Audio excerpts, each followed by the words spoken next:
NightMerica is an independently produced podcast. If you like what we're doing, please consider supporting us at patreon.com/NightMerica. And please tell your friends about us.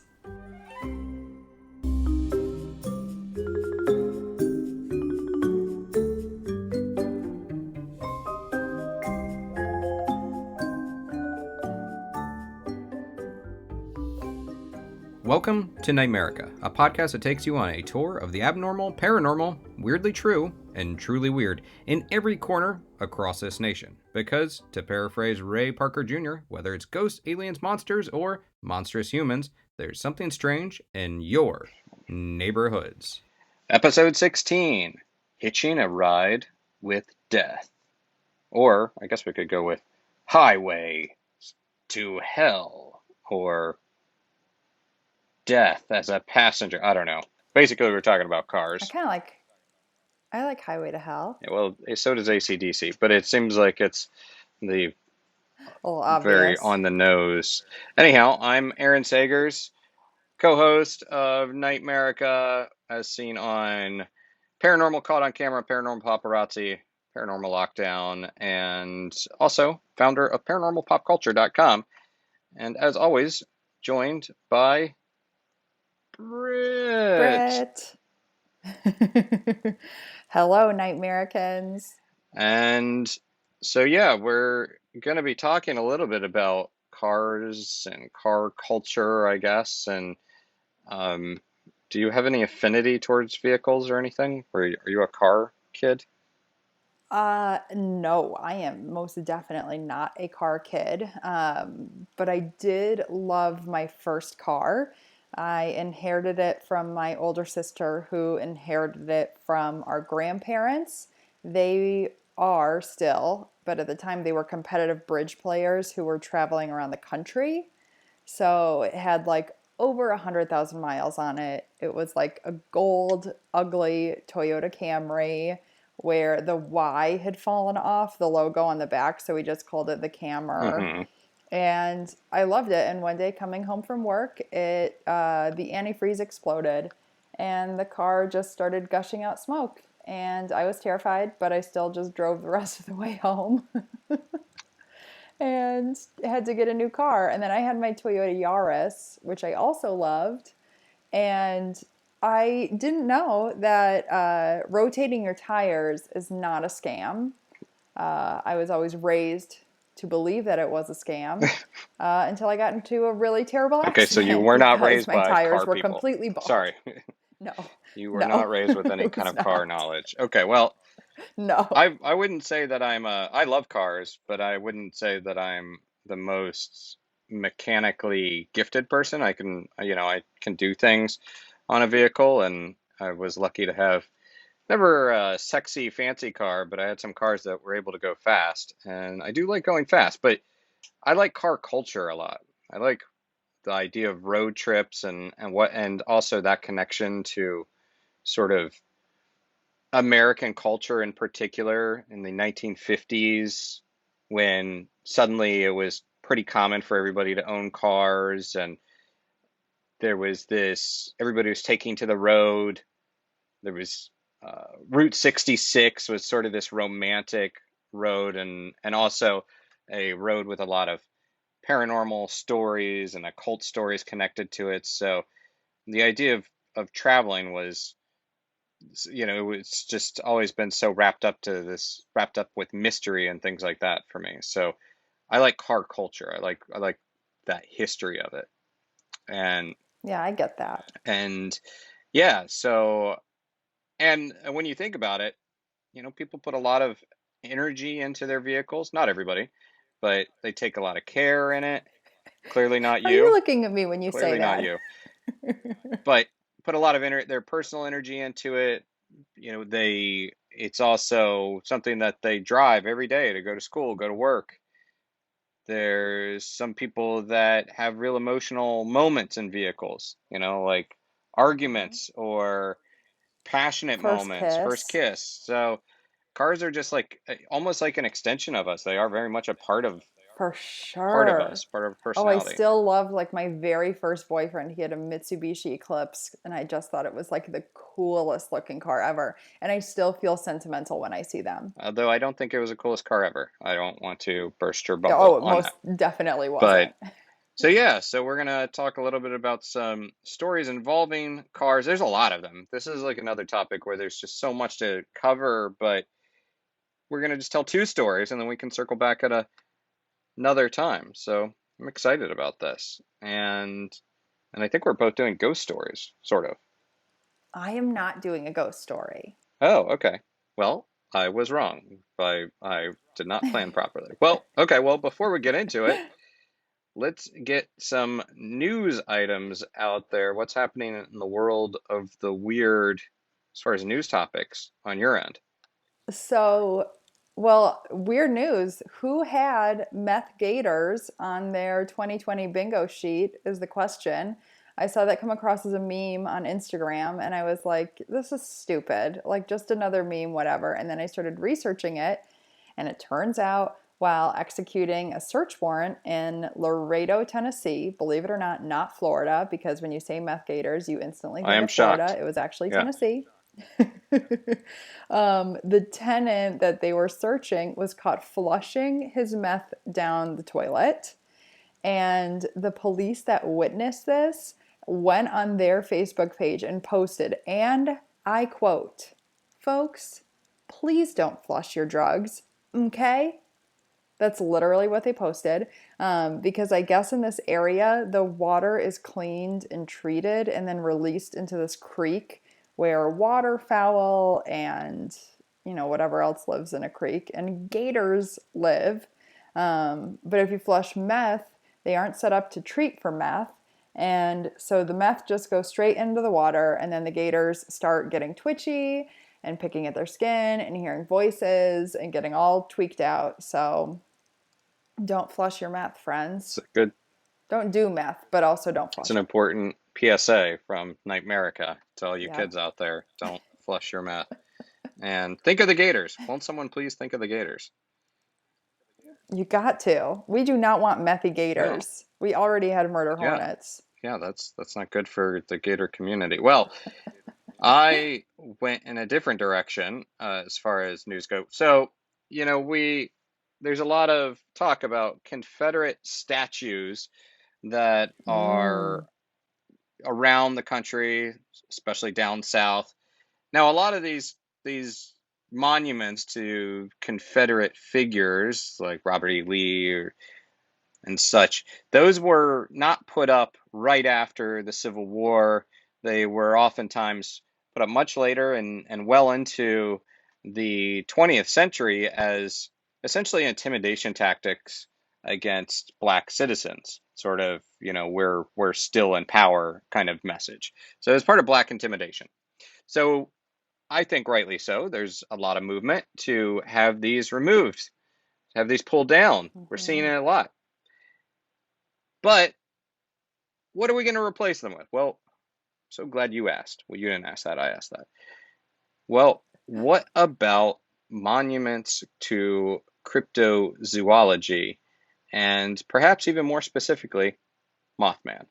So there, Yes, there, yes, yes, right? yes. This is already sounding good. Like it's definitely a pushback against racism. Well, there is a teacher in West Virginia who has sort of these inspirational posters on his walls. He always had them, not just recently, of Sasquatch and things like the Flatwoods Monster and Mothman.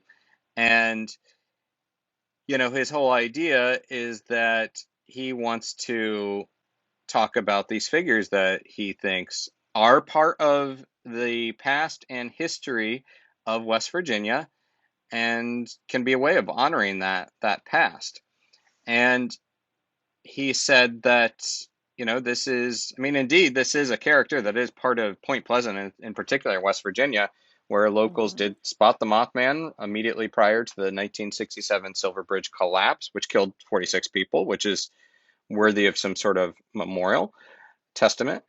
Well, this is a movement that's actually gaining traction. It started, so this gentleman, Jay Sisson, is the 30-year-old teacher who was talking about it, but there's another person who goes by @HumaBrenipede on Twitter, was the one that started a petition to replace every Confederate statue with Mothman. And then it was picked up by another account, I believe Rage of Devils, who designed this logo for, it has Mothman overlooking overlooking a human, and the message is "Good night, alt-right," and it says West Virginia's legendary Mothman is America's first urban legend to take an official position against racism, and there's, tear down the Stonewall Jackson statue in Point Pleasant, replace it with Mothman.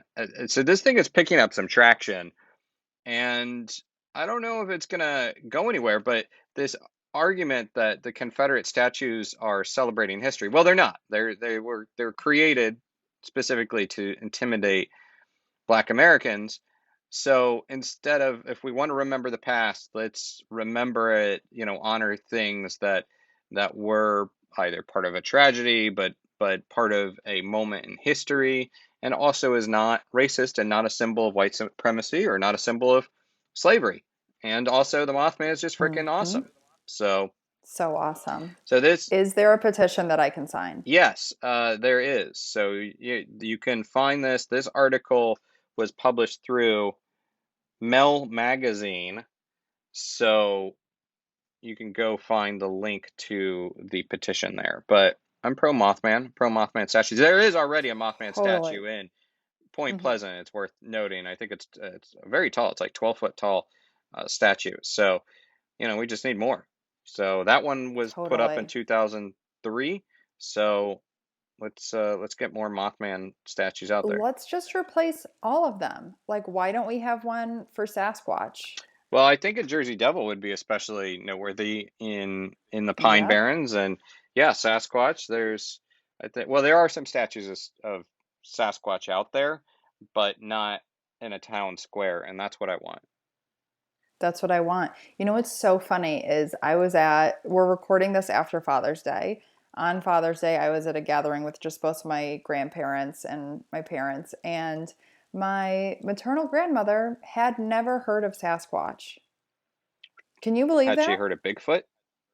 No. She had not heard of, what about the Yeti, Abominable Snowman, the Skunk Ape? Nope, nothing. My paternal grandpa, who, if I didn't have such a foul mouth on this podcast or talk about inappropriate things, he would totally listen. He's into all this weird stuff. He was equally as flabbergasted, and he was talking about the Muddy River Monster, and she had heard of that. Okay. But so I was just had heard of a astounded. Regional version of Sasquatch. Yes. Well. Yes, but I just am crazy. Let's educate the world. We should know about Sasquatch more, than maybe some of these terrible people. Yeah. Well, I think so. Certainly, erase them from history and elevate Sasquatch.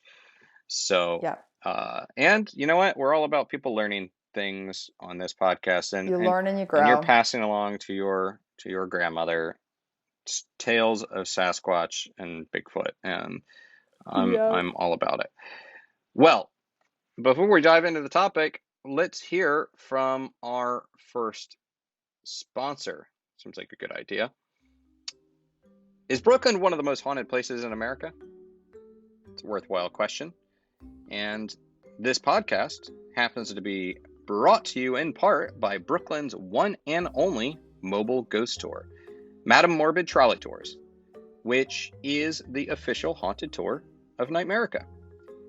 So, we've talked about this before. Madame Morbid, it's a Victorian-era funeral-inspired trolley, which just sounds like a great way to cruise around town, don't you think?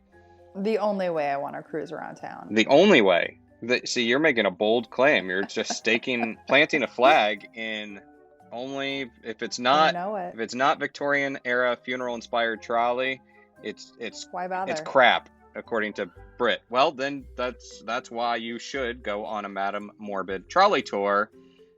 First chance you get, because it is the only way to cruise around Brooklyn and learn about Brooklyn's haunted history and true crime. So they are currently off the road. They are social distancing. They're chasing ghosts, but they also have gift cards available for when they reopen, which hopefully is soon. As we're recording this, hopefully we're getting close to them being able to reopen. So be sure to check out madammorbid.com or give them a follow at madammorbidnyc to support your local ghost tour and our official haunted tour. And by the way, their answer is yes. Brooklyn is haunted. So let's dive into our topic, shall we? Hit the road, as it were, with this topic. Britt, why don't you begin? Lay it on me. What's your tale of tragedy, terror on the highway?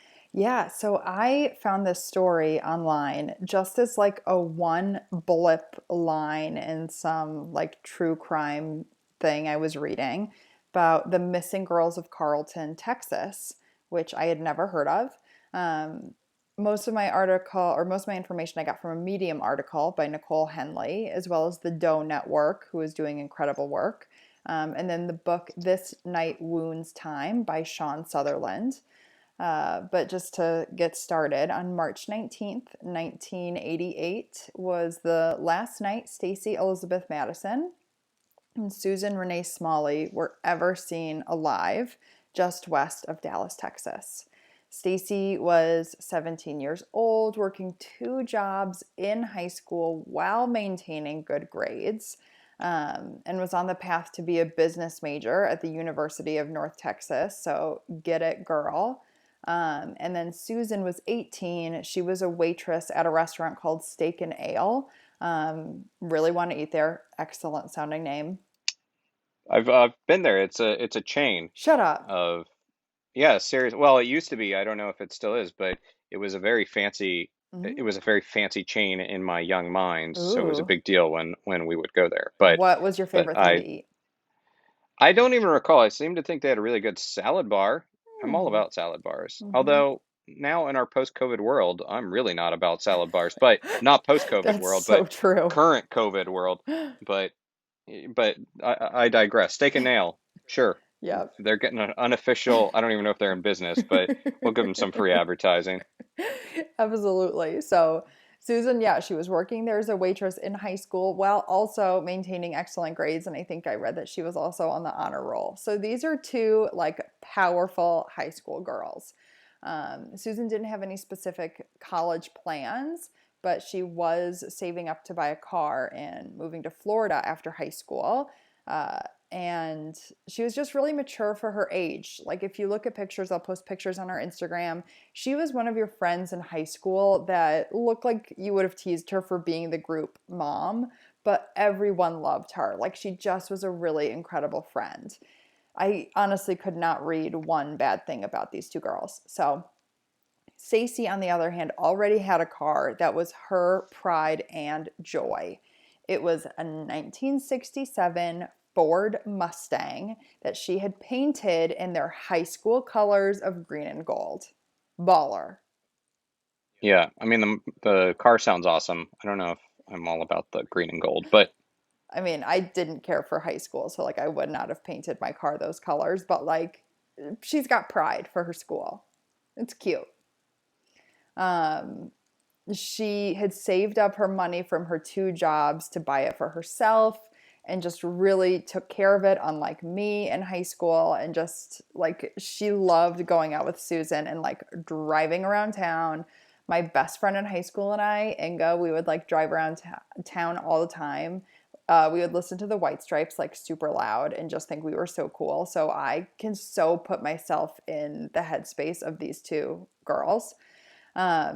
So on March 19th, this was no exception for them. Susan was staying over at Stacy's and they decided to drive around to a neighboring town of Arlington to go to a friend's party. It was their spring break. They were going to have some fun. After that, they went to Steak and Ale, which is where Susan was working. They were seen there at 11:30 p.m. talking to one of Susan's coworkers, and they left only about 5 minutes later. It's estimated that they went to Susan's mother's home after this, but Susan's mom was actually out for the night, so this isn't exactly confirmed. They weren't spotted there, but a phone call had come from the house at this time to one of their friends, and it's around the time where they would have arrived from Steak and Ale. So it's assumed they came back, called someone who was at the party, and then went back out to the party they had been in earlier in the night. Like they had gone home and to grab something maybe. So first thing the next morning, Stacy's mom notices that they didn't come home. And I can't even fathom the terror of this woman waking up, going to her daughter's bedroom, and nobody's there. The beds were not touched. No one had slept in them. So immediately she calls the police, reports them missing, and the hunt begins. 2 days later, Stacy's beloved car was found locked with their jackets still inside at a strip mall in Dallas. So at first they find this car and think because it, was locked up, it was taken care of. They assumed the girls were runaways, that they had gotten with someone and took off. So they never dusted the car for fingerprints, and it was given back to Stacy's family, which, yeah, I see Aaron rolling his eyes through the screen. It's like, that's so frustrating. How can you not dust for fingerprints for two missing girls? Yeah, just so many cases it seems like are just kind of railroaded Mm-hmm. because they just due diligence was not done during an investigation. It's just disappointing. Yeah. But go. Yeah, and like Stacy's parents, they said to the cops, these girls did not run away. Like Stacy had huge dreams, big college plans. Susan was a hard worker. I mean, I truly don't think they should really discredit anything for a runaway if they have something that they can dust for fingerprints. But anyway, what's so sad is that the car was given back to Stacy's family, and her father, who is so beside himself for his missing daughter, continued to drive it, hoping that the car, because it was so iconic, could almost be a billboard for the people in the town to remember something, and maybe have someone report something. So even though the police did think they were possibly runaways, they did have one suspect, and that is Kevin Elrod. He was Stacy's boyfriend at the time, but she was trying to leave him because he was allegedly abusive to her. Stacy's mom called him possessive in interviews, and all of their friends said he was super controlling, would tell her how to spend her time. So he was just a bad dude. Almost immediately after these girls go missing, this asshole starts dating some other chick and then tells her that he killed the girls and buried them in a cemetery underneath like someone else's grave. So of course the cops go and search cemeteries, anything that, within this kind of time frame makes sense, and dig things up, but nothing's found. So that's really devastating. He is given a polygraph by the police and passes. Like, what the fuck ever, if he just remained calm, he can pass the polygraph. So again, I think he's discredited way too quickly. He moves to Florida and changes his name, but the geniuses at Web Sleuths, I love reading through Web Sleuths, they found his changed name, and they found that he was charged with child abuse allegations a few years later. So, this is a bad dude. Child abuse and murder, just because you do one, I don't think you necessarily do the other. But just to say, this was a bad dude, and the police discredited him super quickly. On a paranormal level, the families contacted a psychic named John Ketchings. He was the one interviewed who said the girls were kidnapped by a blonde white male between 28 and 34 years old, dumped in Grapevine Lake, which is a huge reservoir like northwest of Dallas, which is kind of the area that they were last seen. They did a search of this giant reservoir, but nothing came up. There are a ton of lakes surrounding Dallas, though, so perhaps it was some other body of water. But the psychic is actually super interesting, and I got the idea for another story, kind of digging into his credibility. So I'm hoping in the future I can do a little bit more about him. So, they're discrediting all of this different stuff, and eventually, the case kind of goes cold. Man who went to high school with them, who I spoke about earlier, he wrote the book Night Wounds Time, hoping it would kind of regenerate interest. Because there's a lot of conflicting information out there. I kind of went with whatever I could verify with a few different sources, but one line in the police files said they went for dinner at Chili's, but a lot of people on the web sleuths are like, this isn't possible because of, at the time they would have gone, the Chili's in that area wasn't open, or, they kind of looked into local facts, and it was only this one line, which is interesting. And what came to my mind is that maybe this line came from a friend or came from the mothers, and the girls lied and said they were going to Chili's for dinner, but were actually going to meet someone or do something else. That could be a possibility. And another interview the police had was from a clerk at a local 7-Eleven who said they had come in to buy alcohol before they went to Steak and Ale, but they were declined because of their age. Again, personally, like, these are super intelligent, hardworking girls. I don't know if I necessarily believe that they were going to try to buy alcohol underage, but I mean, that's not really scandalous. That's what kids do. it So was that wouldn't really scandalous shock to me. me. I It, didn't drink in high school. I didn't really drink in high school, but it's not really scandalous for kids to buy. What is odd is that you would pregame before going to Steak and Ale. That that doesn't really mesh with me, but I don't know. Maybe it was it was a big event going to the Steak and Ale. It But could have been. sorry, Or go on. Chili's. Going to Chili's is a big Or event. Get you some Southwest spring rolls. I don't want to besmirch the reputation of Chili's, but I would not put Chili's and classic steak and ale on the same level. No. Steak and ale was meant to be fine dining for families, and Like where really you trying to would get the go steak if and you ale got like a money. good grade. You what like that like I got a good Well, report card kind of thing. it would also be a good date spot. It's like Mm. it was like a steakhouse kind of thing, but it was, if I recall, it was somewhat intimate as far as, instead of like a Texas style steakhouse, it was sort of supposed to be a classy steakhouse. But so steak and ale, Chili's, you are no steak and ale. But back to the horrible the The disappearance of disappearance of these these two two girls. Yeah. women. So locals say that the area where their car was found is where like the cool spot to park would be. You know how like all towns have those cool spot to park. Sometimes they would do drag races. So I think it's possible that they maybe met someone who they kind of knew but maybe didn't know, because like how could one dude on their own get two women into a car unless they kind of knew them already. The chief that is in place there in Carlton, Texas, agrees that how it was handled at the time is not proper, and neither of their families think they run away. So it's still, a somewhat being investigated case, but they're looking for any tips. They do have a photo that has recently come out of two men, and in the foreground, it looks like it is Stacy's hair in the picture, but they don't know who these two men are. They're not local, they're not in high school yearbooks.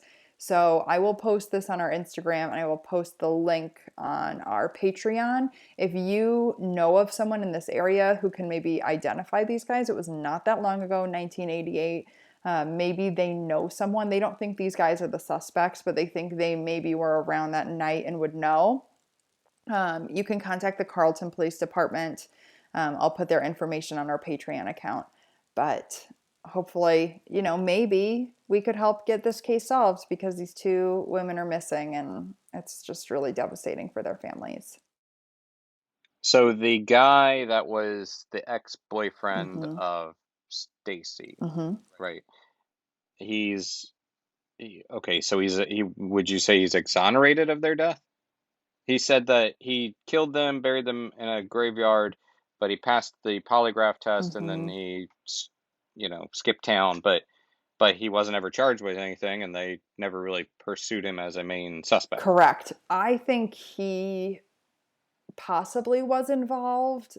I honestly don't know. Like maybe he was there and him and a buddy had the women go in their car. But personally, if I was trying to dump my abusive boyfriend, I don't know if I would have gotten in a car with him that night. I don't know. He's a bad dude, but I've dated a bad dude and I don't know if he would have killed me. You know, I think being a bad dude It's and being a killer could be two different things.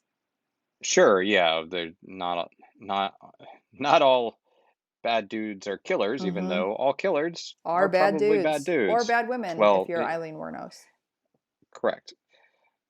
So, yeah, it is interesting that when someone, again, sort of like I was saying at the top of the show, people invest a lot of their time, energy, passion into cars. She bought this car, she worked hard for it, Mm-hmm. clearly loved it, painted her school colors. Mm-hmm. There's a lot of energy and love Mm-hmm. connected to it. So it seems somewhat odd that she would just willingly Yep. leave it in a parking lot of some random place. What was it where she left it, Just like a wherever she strip left it mall. parked? Yeah, in a Yeah, strip she mall. loved this Not car. I don't think she would have. If they were going to run away, I think they would have taken her car. I think they had to think they were coming back to get it. Their jackets were still inside. This car was her pride and joy. I think, you know, they had to just meet someone who maybe wasn't quite trustworthy enough.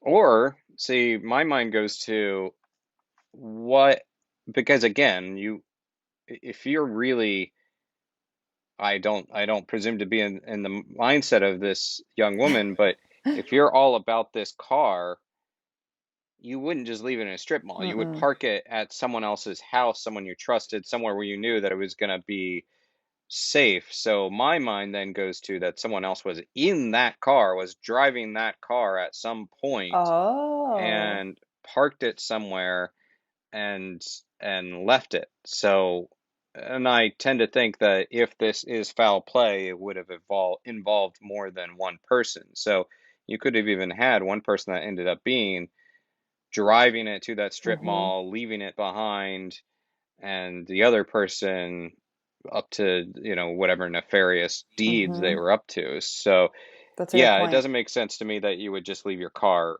in that strip mall. That doesn't jive with me. So, That's I a don't very know. That good is point. indeed odd and sad. And yes, it's a 30-year-old case, but there's got to be someone out there that still knows something. Yeah. That's the thing that I find scary and creepy about some of these stories is that when it's really old, it's still unsettling that maybe someone Mm-hmm. escaped and were able to continue on there with their life after doing something horrible. Totally. That's scary. But it's especially more chilling that there is someone likely still out there that knows what has Mm-hmm. happened, and who knows, they may have just also continued on with their life, but Mm-hmm. and continued on their ways to do it again. So Yeah. whatever happened, it is a mystery, but it's a sad mystery. It's a super sad mystery. So let's solve it, NightMericans. We can do it. Yes. And while we are solving it, let's hear a word from our other sponsor before we go into the next story. Think things are bad now? Well, it could be worse. Don't believe me? Just read Dead Run, the new sci-fi thriller from author Mike Maddox. A mysterious force is taking control of people's bodies and making them run to stay alive. And if you can't keep running, now this is the ad copy, so I'm reading the ad copy because it says, if you can't keep running, you blow up like spaghetti left in the microwave too long. It's not a good scene. It's a very Mm-mm. messy And it's got to have situation. marinara sauce because then it kind of looks like blood. Right. And the pasta itself would be sort of look Ew. like viscera. Ew. And except in a microwave, but at least in a microwave, you're contained. The explosion is contained. Yeah. It's a messy microwave to clean up. But if you're running down the road and you can't run Splat. anymore, just splat. And then you're all over your friends and the other Ew. apocalyptic pals Ew, who do are not nearby. splat on me. And in an apocalypse, you don't have easy access to soap, water. I don't even know if you can stop running long enough to like shampoo and bathe after Ew. your friend, your pal is just blown up on you. Anyhow, I mean, this is really, I think, selling the book. Anyhow, the story follows a group of weary travelers as they make their way through a hellish landscape where there's only one rule: run or die. This is Dead Run, and other than being chilling and scary, it will also perhaps inspire you to eat the right kind of carbs and jog every day just in case this apocalypse hits. So check it out. It's available exclusively on Amazon Kindle. It's only like $3. It's well worth your $3. And that, and you know what? Who knows? The 2020 has been really weird, so who knows? This could be the next thing. It could be a running apocalypse. Stay fit so you don't get eaten by meth gators. Stay fit to avoid meth gators, and read Dead Run by Mike Maddox on Amazon Kindle. So I'm going to dive into my story. You had a true crime story. Mine is paranormal in nature, and it's famous, but also not one that it's famous for the people that know about it, because it kind of drives you insane. Because much like the road that we are about to travel on, it is twisty and turny. Yes. There's a lot of bends in this. I'll get comfy in my chair. Yes. So let us begin with the 1955 Porsche 550 Spyder. Now, I know, Britt, you're not the biggest car person, Yep. but this is a gorgeous looking little car, very fast, relatively light, and it was nicknamed Little Bastard. So it was nicknamed that, and it was owned by James Dean, the actor. Oh, hot. And it was the car that James Dean was driving on September 30th, 1955, when he was killed at the young age of 24. That's so sad. Now, without going too deep with James Dean's bio, you said hot, so you have an impression of James Dean. So handsome. I'm actually really excited though, because I don't know the story of how he died. I just picture him in that white t-shirt and a leather jacket, just looking fly. Except it was a red jacket. It was a red windbreaker. Whoops. Red windbreaker? Yeah, no. Gross. Who is he, Tom Petty? Yeah. It's iconic. It's one of the most iconic jackets I would say out there, and one of the most iconic photos. Well, I think it's natural to think of that as a leather jacket. It's our brain just kind of. It's like a Mandela effect situation. I don't think Mandela effect. I think it's that you already assign some sexiness to him, and then the leather jacket makes it perhaps more so than the red windbreaker. Anyhow, so he was a cultural. We now know him as a cultural icon, and he became famous for his portrayals of angsty youths. He did a lot of TV episodes. He did a lot of stage work, but he only did 3 films, and only East of Eden, which is a great movie based on the Steinbeck novel. Only East of Eden was released when he was still alive. His 2 other movies were released posthumously. Whoa. Yeah.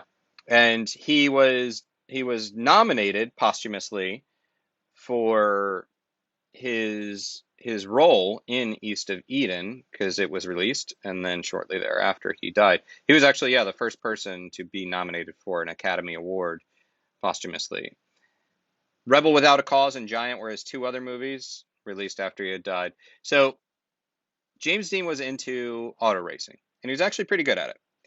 He came in second, I believe, in a couple races, but first in his class, like a second overall, but then first in his class, and he racked up some wins. He actually began competing just before Rebel Without a Cause started filming in 1955, March 1955. He actually had to stop racing while filming the movie Giant because the studio knew that he was into auto racing, like it was well known, and the studio, Warner Brothers, forbade it. So when he could get back into it after Giant wrapped, he did. And he bought Little Bastard. And he bought this for the Salinas Road Race. Now, to break in this car, he decided to drive the 300-mile drive on September 30th, the day before the racing event was to begin. He started driving the car on this 300 miles. He was joined in the car by, this is a German name, Rolf Werderich. Nailed it. Werderich. We'll just call him Rolf. So Rolf was a German mechanic from the Porsche factory who took care of the car, who worked with James Dean and took care of that car. Separately, he was followed in a station wagon by stunt coordinator Bill Hickman. Bill Hickman has an actual interesting history himself. And a photographer called Sanford Roth, also known as Sandy. And this was a magazine photographer. So James Dean did like to drive fast. Obviously, he was into racing. So the day that he sets out, he received multiple warnings about his reckless driving speed. Hickman, they stopped at a diner. What Hickman did he get? Hash warned browns?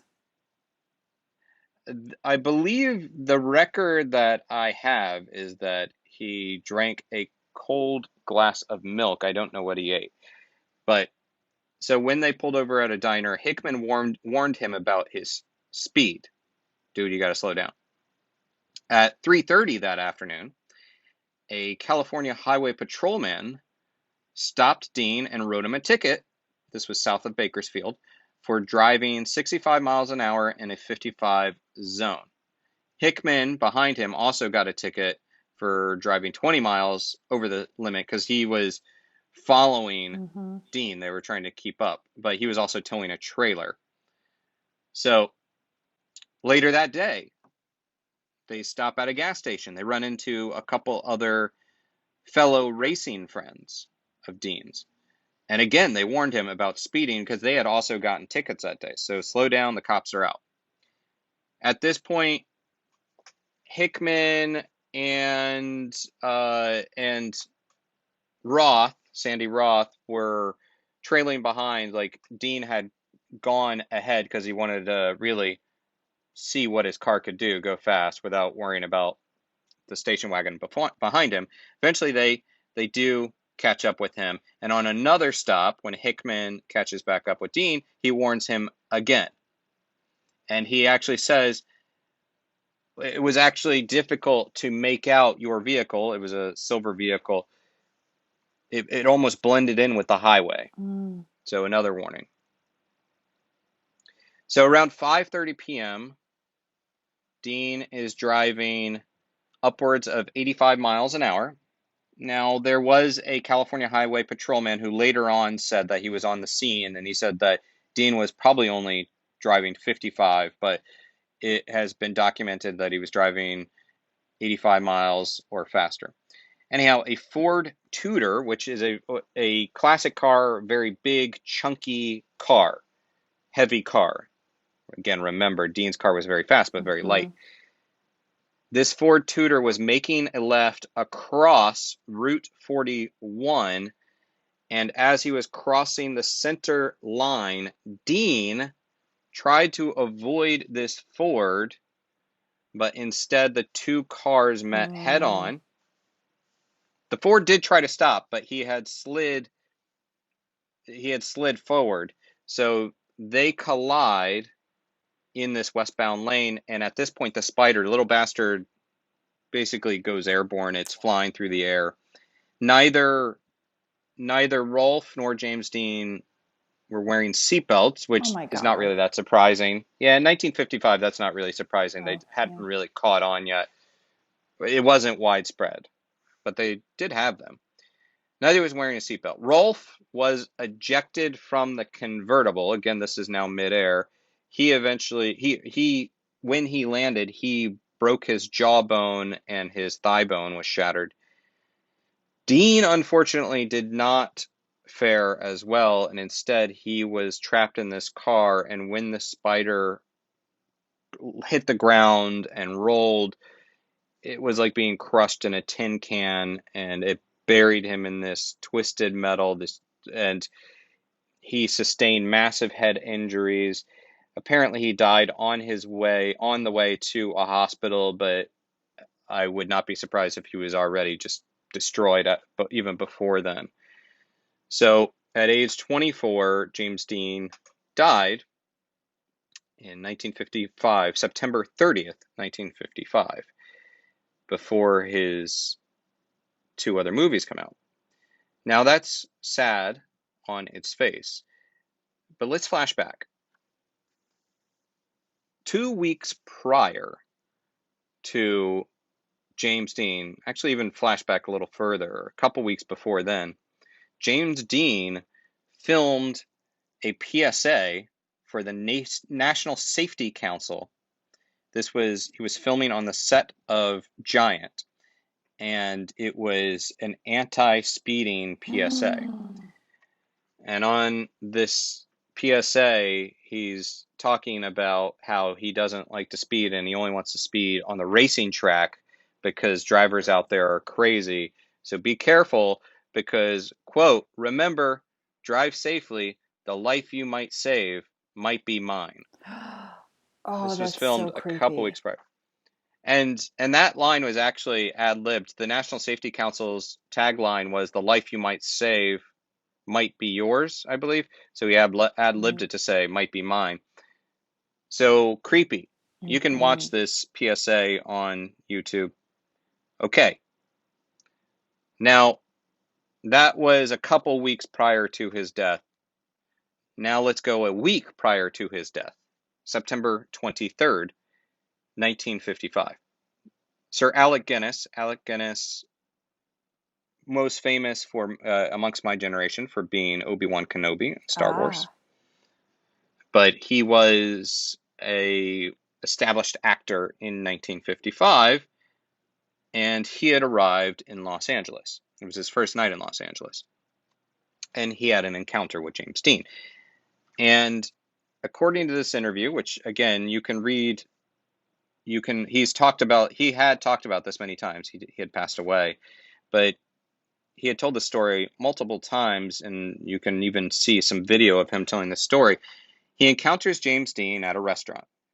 Funny story. Apparently, Alec Guinness wanted to get into this restaurant. The woman that was accompanying him was wearing trousers, and they wouldn't allow her in because she was wearing trousers. Oh, barf. 1955, different time. Anyhow, so they leave the restaurant. Someone chases behind Alec Guinness, and it's James Dean. And James Dean is saying, you couldn't get in the restaurant, but hey, let me get you in. Now, James Dean was not a star at this point, but he said, just come dine with me.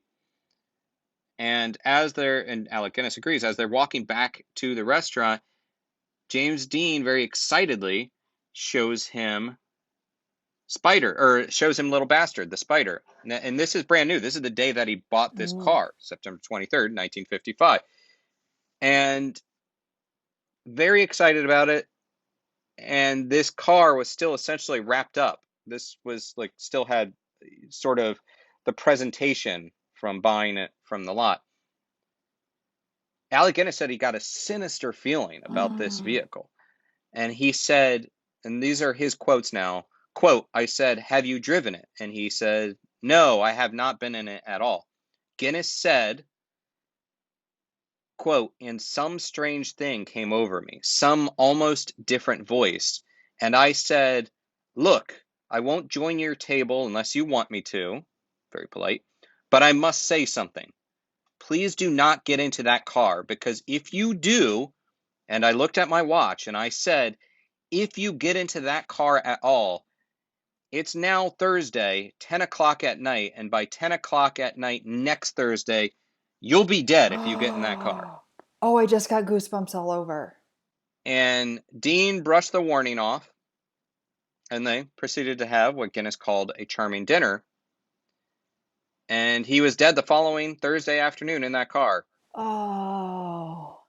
And Alec Guinness, in one of these interviews, there's one interview in 1977, said, quote, "It was one of those things. It was a very odd, spooky experience." And then he said, "I liked him very much. I wish I would have loved to have known him more." So that, Wow. so, so Obi-Wan Kenobi foretold the death of James Dean. But we're not done. Like, the story it has more weirdness behind it. Oh my Okay. God. Before you continue, can I ask, did Obi-Wan have whatever, Alec Guinness, did he have any other like premonitions of other people? Not that I've found. He said, Okay. I read one quote. He said that was the only time anything like that had happened to him. Wow. So and he wasn't known as someone that would be just randomly saying these Yeah, kinds of yeah. things. Not like my mother. Is your mother also a Jedi? Some might say she is, but she just like knows things. You have people in your life that just like get these overwhelming feelings. Anyway. Well, Alec Guinness got one of those feelings, and so okay, that's the days leading up to James Dean's death. Then James Dean dies. So what happens to the car?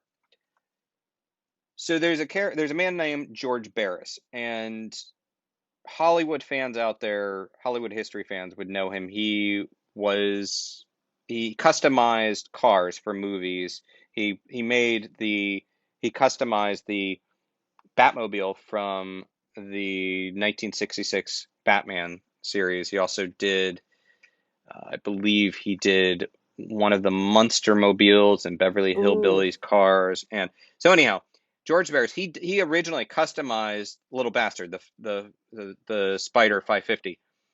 After Dean's death, he bought the wrecked carcass of Little Bastard for something like $2,500.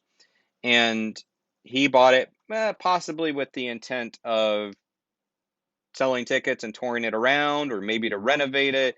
There's differing accounts on that. He also stripped a lot of what was still left of this car. And if you see the footage of this wrecked vehicle, you can't even imagine that there was anything salvageable on it. It looks like a crushed tin can. But he did salvage some things and sold those things off. Well, soon after buying this vehicle, it slipped off its trailer and broke a mechanic's leg. Okay, that's unfortunate. Not long after that, Barris sold the engine and drivetrain of Little Bastard to Troy McHenry and William Eschred. They were auto racers. Then, while they were both racing against one another in cars that had parts from the Little Bastard, Troy McHenry, he lost control of his vehicle and he hit a tree and died instantly. Eschred was seriously injured in his own car because, according to him, it unexplainably locked up and rolled over while he was going into a turn. So this is building the story of the curse of James Dean's Oh car, my the curse of God. Little Bastard. George Barris, also had 2 tires from Little Bastard. Somehow these were untouched in the accident. Again, I don't know how these would have remained Hmm. intact. He Ghosts. sold them, maybe ghost riders, maybe ghost cars, ghost tires. He sold the tires off. Not long after, both blew out simultaneously, causing the new owner's car to go off the road. So back to Barris, he also had since he had the carcass of this car, he kept it locked up. It attracted the attention of people, including thieves. One thief broke in and tried to steal the car, and his arm was ripped open while he was trying to steal the steering wheel off. And the other was injured trying to remove a blood-stained seat. This was a tartan seat that Barris had customized for James Dean. Tried to remove that, and the other was injured trying to remove that. Okay, 1959. The garage. So at one point, Barris essentially loaned this carcass of James Dean's car to the California Highway Patrol, and the idea was that the hulk of this car would be transported around to local high schools to teach teenagers the importance of safe driving, sort of a scared straight thing. Mm-hmm. So a garage that was in Fresno that was holding the carcass of the car apparently mysteriously caught on fire and burned down, but the car was undamaged, was further undamaged. What? Then How? it's the mystery. And then on the way to Salinas, again, this is where the race was supposed to be held, where James Dean died, where he was on his way. On the way to Salinas, the truck transporting the carcass of this vehicle, the truck was involved in a serious accident, and the truck driver was thrown from the car, and then the Porsche, the little bastard, rolled off of the truck bed and crushed him to death. I'm speechless. September 1959, on the anniversary of James Dean's death, a 15-year-old boy, he was a safe distance from the car, 15 feet away from the exhibit that had this vehicle. And you can look up images of this exhibit. It is pretty horrific because it is literally what a person had died in, and then surrounding the exhibit was images of Dean and him talking about driving fast, things like that.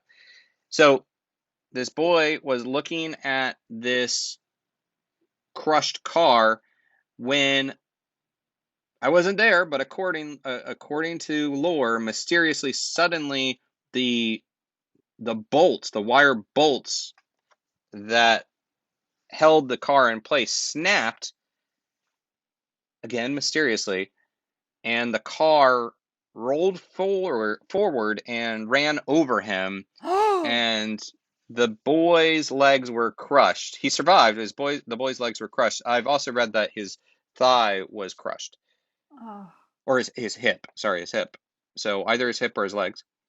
In 1960, this is sort of the end of part of the curse, but the car was in Miami, Florida at an exhibit, and it was going back to George Barris in California. It was loaded into a boxcar on a train, apparently locked up, nice and secure, and when the train arrived in Los Angeles, the seal on the boxcar door was still intact, but the car was not inside. Little bastard had gone missing.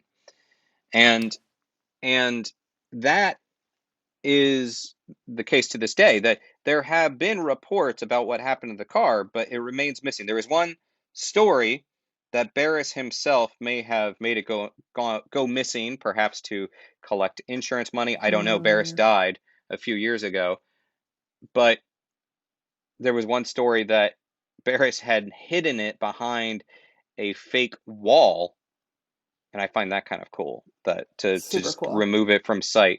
Like a magician. There was like an auto magician. Yep. There was a museum a couple years ago that offered $1 million for anyone that could provide the vehicle, that they would have bought it off them, which is a lot of money for this wrecked car, although it probably would go for more than $1 million at this point. So it's gone missing. It remains missing. It remains a mystery. But let's get into some more of the reasons behind why maybe this happened to James Dean, the why behind it. And for this portion, so okay, it's one of these notorious. This is peak paranormal pop culture. This was a story that I've loved and definitely researched a long time ago, and I love talking about it because it is the intersection of paranormal and entertainment, and that's literally what I love talking about with paranormal pop culture. So this is known as a cursed car, the story of Little Bastard's curse. But maybe there's more to it, and maybe it involves Mila Nurmi, aka Vampira. So Vampira, in the mid-50s, was a horror host. She was, before we had Elvira, who I also love, we had Vampira. Horror host, and also very independent, entertainer. She had her own brand. She was not playing by anyone else's rules, and she would mock the 50s housewife trope. She was not that. She had, this sexualized, ghoulish appearance, long fingernails. So Vampira was friends with James Dean. And when they met, she was a star and he was not. He was still coming up. So that soon shifted. And it's iffy back and forth. She claims that they dated while she Ooh. was still married. And there had been other stories saying, well, that wasn't the case. But she's on record. You can find YouTube videos, her talking about this, Hmm. of her saying they dated. Now, there was Hedda Hopper. I don't know if that name sounds familiar to you. It's it's it's one of those names, another like classic lore character out of Hollywood in 1950s. Hedda Hopper was a gossip columnist. If you think of like that classic gossip columnist personality, you're thinking Hedda Hopper. Got it. Like in Hail Caesar. Did you see that Yeah, movie? Yeah. yeah, yes, that type of thing. So she was also not a great person. She was all about the House Un-American Activities Committee. She would blacklist people and out people as Hmm. communists. Just like Hail Caesar. And yeah, exactly. And she was known for carrying a grudge. She was, I don't think, a very pleasant person, but she quoted Dean. So maybe he said this, maybe he didn't. She quoted Dean as saying that he didn't date cartoons or that he didn't date witches. And he even, in her biography, which was published after Dean's death, so he couldn't correct this, quoted Dean as saying some pretty ugly things about Vampira. However, Vampira talks about, and she's on record talking about in videos, talking about the day that James Dean died and the impact that it had on her. So she seems like she was pretty close to him. So Vampira was also in the 1950s, mid 1950s, was apparently fascinated by the occult and fascinated by the Church of Satan, which involved Anton LaVey. And, it could have just been sort of like a entertainment kind of fascination, not necessarily black magic and everything. But she was associated with the occult. Whether or not she practiced it a lot, you know how it goes. It's sort of like look at Marilyn Manson. Maybe it's Totally. not, or Ozzy Osbourne. It's not, someone's not necessarily evil. They just, when parents get alarmed, especially in the 50s, that was the rep that she got, Hmm. right? Well, it didn't help that in 1956, a year after James Dean's death, this tabloid magazine called Whisper called Vampira James Dean's Black Madonna. And according to this tabloid, again, take this with a grain of salt, but they have these anonymous quotes saying that after an awkward interaction at a party between Dean and Vampira, something to the effect of Dean was now getting a little bit more famous. They found each other at a party, and he said something about their sexual past, and then she said something about, well, you weren't that great anyhow. But Oh, apparently, but apparently, it was an awkward interaction according to this tabloid, and she loudly exclaimed to the room, James Dean is going to die soon. So, Vampira, this is after filming of East of Eden, so the timeline kind of works out. So, Vampira, who, according to Whisper, was a necromancer and a witch, again, according to the tabloid, apparently she became obsessed with him and apparently allegedly, reportedly, created an altar to James Dean complete with effigies and a sign saying, quote, "Ye must be born again." And in this tabloid, you can look at their, it's, I don't buy it, but yeah, it's I don't the either. photo of the altar. So the Whisper article claimed that 3 days before James Dean's death, Dean was trying to reach Vampira, Mila Nurmi.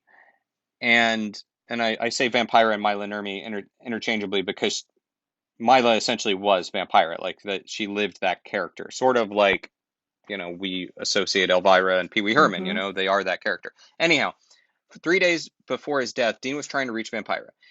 And Dean was talking to a mutual friend and he offered some sort of ominous goodbye. Goodbye. And the friend was like, goodbye, what does that mean? Where are you going? And he said, quote, from Salinas to greatest to the grave. Just sounds very prophetic. This is all Not something, so crazy. it's not really something you just say that rolls Yeah. off the tongue, like, not like, oh, I'm going to a race and then it's going to be awesome. And I mean, maybe he meant this race is going to be so huge, and then I've got these 2 movies in the can, and I'm on my Hmm. way, baby. Like I've arrived. Maybe that's what he meant. But to Maybe. I mean, say it, people did speak more eloquently than they do now. maybe, but really, okay, one more time. From Salinas to greatest to the grave. I mean, that's ominous. That's ominous. That's a fortune cookie level of ominous. Anyhow, so that's what he said to this mutual friend. Well, later that day, Vampira, this is on the 27th again, Vampira called that same mutual friend and said James Dean had reached her. Okay. And again, this is according to the Whisper tabloid. James Dean had reached her, and he had asked her to light the candles at his funeral. Now, that's creepy, but Vampira had this postcard of her sitting next to an open grave, and the inscription on the postcard was, "Darling, come and join me." Now, that could have been just a bit of Yeah. dark humor, but she sent it to Dean reportedly. So Hmm. maybe he was responding to that. Maybe that was a joke. Maybe she was sending him the postcard, "Darling, come and join me," and maybe he jokingly said, "Haha, well, light the candles at my funeral." Could have been.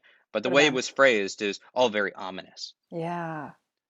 So after his death, which the day that he was buried, now I can't verify this, but the day that he was buried, apparently her contract for her TV show was canceled. So after his death, she came to believe, again, according to the Whisper tabloid, came to believe that she was haunted by James Dean's ghost. And apparently it got so bad, she didn't want to stay in her house anymore and would only return to feed her cats. So, and if you just listen to the interviews of her when she reflects on the day he died, it's so weird because it's almost like this Hollywood who's who, because she was hanging out with Anthony Perkins from the movie Psycho Yeah. and ran into Marlon Brando creeping outside of the house of Ursula Andress. Oh my God. Marlon Brando was sort of a rival to James Dean, and Ursula Hmm. Andress was his love interest at the time, Dean's love interest at the time, but Vampira went to that house with Tony Perkins to share this news. It all just weird. Anyhow, so one must wonder, this whole Whisper tabloid thing is interesting to me because part of me thinks Vampira is maybe the source of the tabloid itself. Actors were known to do that. Oh. And maybe she thought it would help drum up publicity. What I say Yeah. would help drive up publicity for her flagging career. Maybe she thought it would be a True. publicity stunt. Who knows? But crazy. And then you can't help but wonder about, so either crazy or maybe it did ruin her career. This stuff did not do her any favors. So if it was a Mm. publicity stunt, it went wrong. Backfired. And she was associated with the occult, and then there was a lot of stories of her being associated with this curse. So the question is, would she have put this curse on James Dean? And the thing about curses, we throw that word around a lot. And within paranormal worlds, paranormal theories, a curse it's not just something associated with an object. So if his car was cursed, if Little Bastard was cursed, according to paranormal theory, someone would have to put it on it. Hmm. Either generations of Dean's family, and he did suffer some tragedy. I mean, he saw one of his parents commit suicide, I believe. Oh shit. So either someone would have to put the curse on it. So if Vampira did that, that would indeed be a curse. Or maybe it was some sort of spell, or maybe it was a love spell. Maybe she loved him and was trying to get him back. Or there was one theory that she was actually trying to protect him from his self-destructive ways. James Dean was Mm, also into the occult, and maybe, which is not destructive in of itself, but he did have sort of a fatalistic perspective. Maybe she was trying to protect him from his own self-destructive ways. mhm. Or maybe Little Bastard it was just haunted, the tragedy, the trauma of that moment just created. I don't know. It's like this paranormal perfect Yeah. storm. There's so much going on with this. Yeah, that's insane. You told that story super well. I had not heard any of that, so I was totally riveted. I I can't even believe it. Like I can't I feel like you probably hit the nail on the head with like his family could have been cursed because I don't know. I mean, of course, being the girl, like I feel very soft towards Vampira. Like I my heart goes out to her. I don't like to think that she would have done something like that. I feel like it had to be further than that, but I don't know. I mean, that's just kind of my personal spin. I don't think so. Yeah, I mentioned her because she is an integral part of this Yeah, she story, is. but I don't I don't think I think that they must have had a pretty special Yeah. relationship, maybe at times romantic or sexual in nature, maybe other Mhm. times friends that just sort of could make those kinds of jokes with one Mhm. another. If you take things out of context, Totally. you, people say all the time, "Oh, kill me now," Yeah. yeah, but these tabloids at the time, well, even now, they would drum up this scandal. They would, but I do think if you go back and look at some of the videos, the interviews with her, I don't know. I think that she lost a friend and it Mhm. impacted her, but it does not remove I mean, the freaking Allegheny thing, the PSA That's filmed a couple weeks crazy. before his death. Yeah, that's the stuff that I just find Yep. so bizarre. Yeah. So Yeah.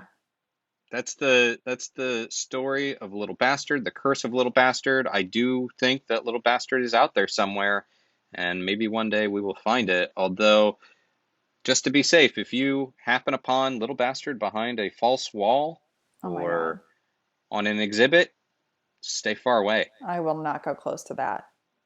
Well done. That was good. Thank you. Well, before we wrap up, I know we've gone really long on this, but we can do that sometimes. Do you have any paranormal pop culture picks? I do. So I actually finished season 3 of Ozark on Netflix. Oh my God, it's so good. I Ruth is like by far my favorite character on the show, but if people haven't watched it, watch the entire series because the man Tom Pelfrey, who plays Ben, who is Wendy Bird's bipolar brother, is so beautifully acted. It like made me feel so emotional. It's just such a good show. And now after season 3, I think I finally have understood what money laundering is, and I now suspect everyone of money laundering. And you're going to open up your own money laundromat? Yep, you know it. What about you? What are you unwinding with? Well, I must say, as far as Ozark goes, it comes highly recommended, but I've not dipped into it yet, so It's that'll good. I'll move it to the top of the list. For me, I started watching this when it first came out, and then I lost the thread a little bit. I'm catching up on The Umbrella Academy, Mm. and it's a Netflix show. So the show is based on a graphic novel created by Jared Way, and Gabriel Ba, and of course, Jared Way is the co-founder of My Chemical Romance, Yes, which that's how I know the name. wasn't really a band that I super got into, but I really did enjoy the graphic novels of Umbrella Academy, and the quick and dirty about it is that it's about this eccentric millionaire that adopts these 7 children born on the same day, and each of them he suspects to have various superpowers, which they end up having, or gifts or abilities. And then, but really, the story is about fast forward after the father dies, all of these estranged children kind of come back into the fold, and it's has supernatural elements. It does have some superhero elements. One of the characters can talk to the dead, things of that nature. And but it's not, I wouldn't say it's not for some, if you don't like the MCU movies, you could still enjoy this because it's quirky, it gets pretty dark. It's a character story, so there's a lot of really meaty characters. It is comedic in a lot of ways. So anyhow, the new season is about to arrive on Netflix, so I decided to revisit it and round out those episodes, and I'm really digging it. It's been a great binging kind of show, and maybe when the second season drops, if it's also really good, I will follow up and recommend that as my paranormal pop culture pick. Sounds good. So Groovy. we've hit the road. We went on a long journey. Now we're approaching the exit ramp. And I'm sure I could find some other metaphors and analogies to go with if you let me. Do you have one? Should we pump the brakes? Let's pump the brakes on this. Let's kill the lights. Kill the headlights. Turn off the engine. Refill the antifreeze. Yes. Change your tires. Don't take car advice from Britt. Please don't. Please don't. If you like NightMerica, please consider supporting us at patreon.com/NightMerica and consider leaving us a review on Apple Podcasts. Give us a follow on social media and share this with your friends. And if you'd like to share your paranormal stories or even seek paranormal advice, which is for entertainment purposes only, email nightmericashow@gmail.com.